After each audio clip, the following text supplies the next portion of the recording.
On the line with us is Dr. Mary L. Trump, a clinical psychologist, has taught graduate courses in trauma, psychopathology, and developmental psychology. She writes a column over on Substack titled The Good in Us, to which I subscribe, and I recommend you do too.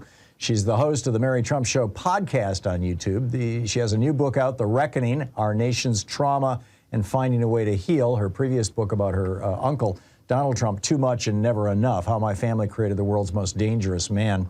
MaryTrump.substack.com and Mary L. Trump on Twitter. Dr. Trump, or Mary, welcome back to the program. It's so good to have you. I'm curious your thoughts about what happens when a man like your uncle, who's a serious narcissist, who has never apparently in his life suffered the consequences of any of his actions, suddenly may be confronted with the possibility of having to pay for something he's done. Well, Thom, first of all, it's great to be back with you. I think we're in for an interesting few weeks, especially if it isn't just this indictment we're watching for in New York, but if it's followed up by indictments in other venues. One thing to understand about Donald is the thing that is most dangerous to him psychologically is humiliation. So therefore, he's very wily at transforming what would be a humiliating event into something that he can see as a win. And we've seen this in the way he's trying to preempt the horrors of being fingerprinted and getting his mugshot taken by telling people that this is a stand he's taking against this corrupt system that is coming after him illegitimately. And we know that he's already fundraising off of this. However, I think that's sustainable for only so long, especially if people start falling away in terms of supporters. All of this, of course, is complicated by the fact that in the last couple of weeks, we've seen Fox and the entirety of the Republican Party standing with him. So I'm not entirely sure how much of an impact it will have on Donald. Because again, first of all, this is just an indictment. Not that that isn't serious. Of course it is. But there's a very long period of time between an indictment and a trial and a conviction, et cetera. So I think there are a lot of questions that remain to be answered. Right. He may well outlive or not fail to outlive, any actual consequence.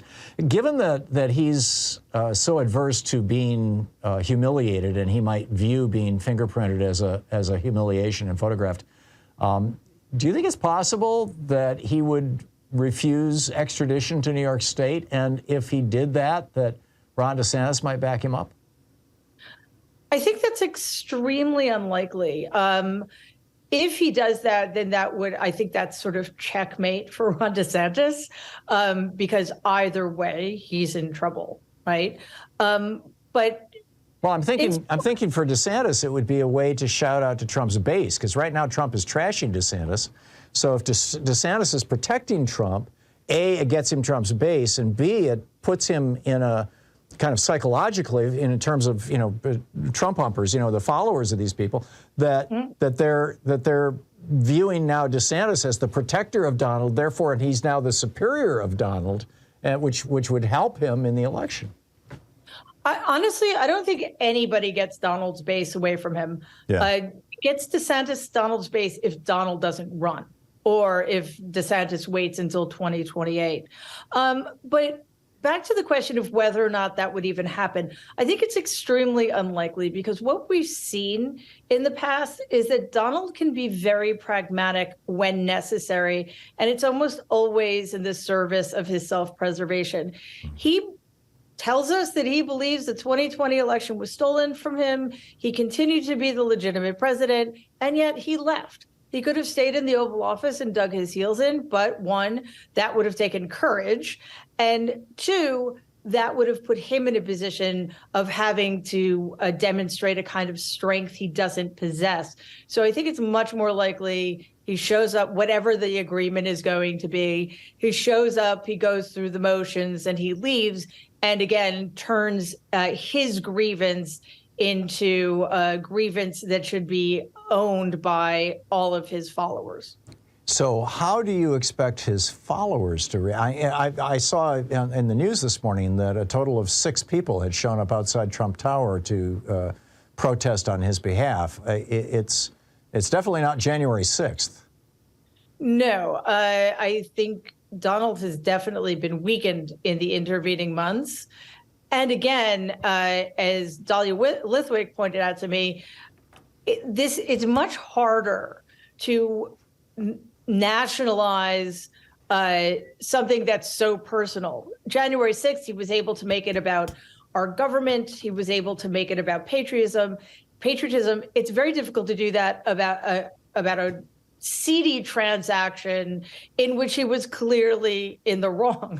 So it doesn't have the same kind of energy. I'm much less concerned about large protests in places like New York. First of all, New York can handle it, and it's probably just going to be a bunch of disgruntled people from Long Island who will be vastly outnumbered either by counter-protesters and or law enforcement. I'm much more concerned about the kinds of stochastic terrorism that Donald Trump is perfectly comfortable engaging in. Right, or inciting, essentially, that he could be inciting the next Tim McVeigh or the next Las Vegas shooter type person, to act on his behalf. Right, exactly. So, in that context, can we talk about Contagion? Donald Trump's unique psychological profile, to what, his narcissism, his other psychopathologies. To what extent do you think that he's? It seems to me that his bullying, for example, has empowered every bully in America. The GOP has adopted bullying and now as their principal strategy. That bullying is contagious. What other aspects of his personality are contagious, and how does that contagion play out? I think maybe the most troubling aspect of his psychopathology that has sort of spread, metastasized, is his willingness to use cruelty as a weapon. Adam Serwer famously said that the cruelty was the point, but it's also a strategy, and that has been embraced wholesale by the Republican Party and people who consider themselves to be members of the Republican Party. That plus just the unwillingness to admit when they're wrong. Basically, I think the simplest way to put it is that while it's true on the one hand that Donald Trump drew a brand new roadmap for the Republicans to follow, never concede, you don't have to follow norms anymore. You can push the envelope and see what you get away with and keep pushing, right? But, he's also, I don't believe at all that he's changed the party. I think he's revealed the party to be what it's been for decades. Since Nixon, basically. Yeah, at least since Nixon, yes. And they now have permission, which is permission he's given them, to be their worst selves and to govern accordingly and to engage as citizens, so to speak, accordingly. Which raises another question. If the modern incarnation of the GOP, under Donald Trump or following Donald Trump, is essentially the reincarnation of the old South, of not just Jim Crow, but the slavery South, Yep. and patriarchy, the patriarchy associated with it. Where does that take the Republican Party? I mean, how far can they ride that?